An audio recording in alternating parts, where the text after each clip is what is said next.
guys, masih di mana nih kita, Gi? Acaranya Mayang. Tadi udah Loli, udah Indasari. Sekarang pakarnya biang-biang di atasnya Mayang. Dedi Indonesia.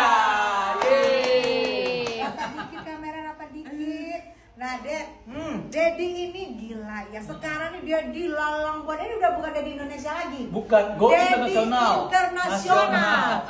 Kemarin udah dari Korea, dari Mekah, dari Arab. Sekarang mau ke Dubai lagi. Dubai, wow. Kita mau ke Malaysia Ke Cina. lagi, ke Cina lagi. Aduh, pusing Ntar ke Amerika ya? Jadi Mesir lagi. Mesir. Oh, jangan-jangan keturunan Firaun. Ya, ngomong-ngomong Firaun itu raja loh. Ya, raja, betul. Dedi juga raja di rumahnya ya. Dedi meratukan orang tuanya. Oke, kita tanya-tanya Dedi nih. Dedi, begitu sibuknya dengan Lalang Buana, hampir seluruh negeri sudah disamperin ya sama Mayang. Rezeki anak soleh Mayang ya. Nah, sekarang Dedi baru datang ke Indonesia ini, kaget nggak? Wah, Indonesia lagi berita apa nih ya? Heboh apa nih Mayang, heboh apa gitu? Tahu nggak sih seorang Dedi Indonesia dengan berita-berita heboh yang lagi viral sekarang? Ya, apa nih Dedi, kira-kira Dedi?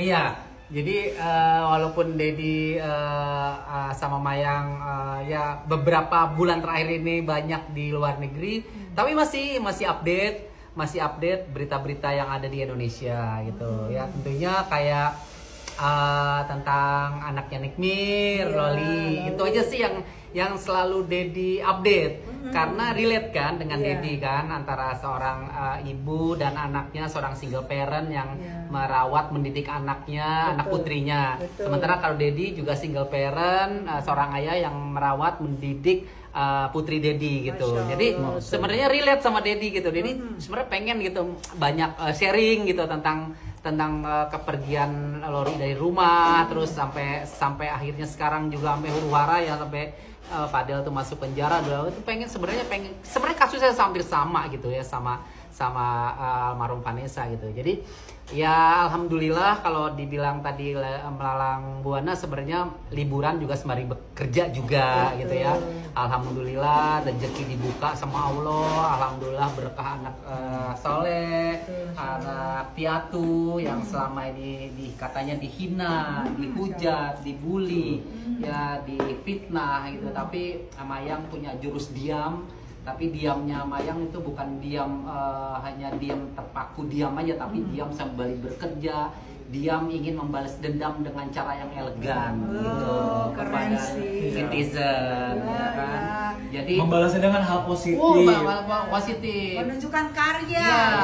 Jadi hinaan, hujatan, bulian dibalas dengan karya, dibalas dengan satu kemampuan bakat yang mumpuni dari Mayang.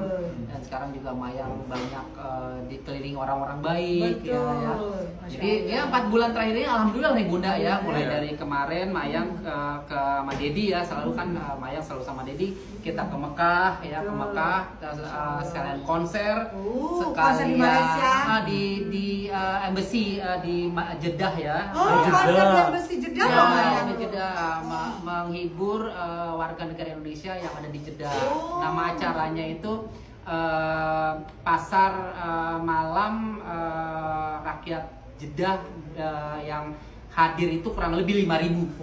Jatuhnya pesta rakyat ya Dedi ya? Iya, harusnya sebenarnya itu pesta rakyat tanggal 17 Agustus, tapi dibuat di bulan November karena Agustus itu panas.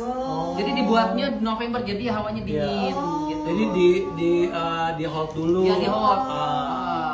Terus jadi konser itu sekalian umroh jadi sama Mayang. Alhamdulillah ya, masya Allah.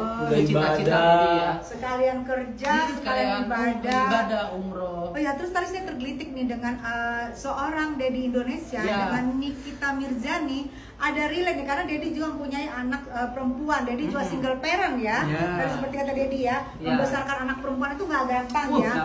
Jadi kalau Nikita Mirzani begitu marahnya kepada yang disangka pelaku atas dugaan yang di LP nama Nikita, pencabulan sama pengguguran itu, menurut Dedi itu jika Dedi sebagai orang tua, kalau Nikita kan sebagai orang tua atau sebagai mama, kalau sebagai ayah, jikalau itu terjadi, amin, Dedi yang single parent juga membesarkan anak dengan banting tulang ya, gimana kalau itu terjadi kepada putri Dedi waktu itu, misalnya ke Vanessa gitu misalnya. Nah itu yang jadi Dedi lakukan, diem kan, Dedi diem ya, banyak diem. Mungkin sebenarnya Dedi diem itu sebenarnya ngalah, atau memang udahlah, atau memang habis kesabaran sih, Ded. Di balik diamnya Dedi itu. Ya, jadi sebenarnya 11-12 sih kasusnya Nikita Mirzani dengan Loli, dengan kasus Dedi dengan almarhum. Jadi sama-sama kabur dari rumah, sama-sama pergi dari rumah gitu. Sama-sama kasusnya juga sama-sama cowok ya. Ya malum ya, kita anak segitu ya lagi mencari jati diri, lagi bucin-bucinnya ya. Jadi lebih memilih pacar daripada orang tua gitu. Jadi kalau Dedi lihat tuh persis sama kejadiannya sama Vanessa, persis sama. Bedanya Nikmir itu woro-woro di media sosial ya kan.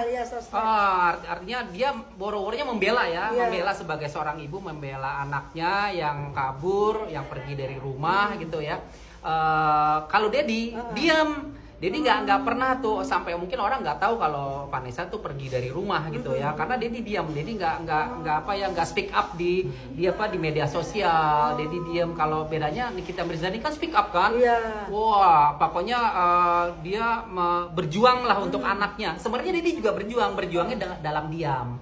Ya karena juga mungkin karena beda karakter ya antara Dedi sama Nikmir ya. Nikmir karakternya yang koleris, yang ingin berjuang untuk anaknya. Sama sebenarnya Dedi berjuang, tapi Dedi lebih memilih diam.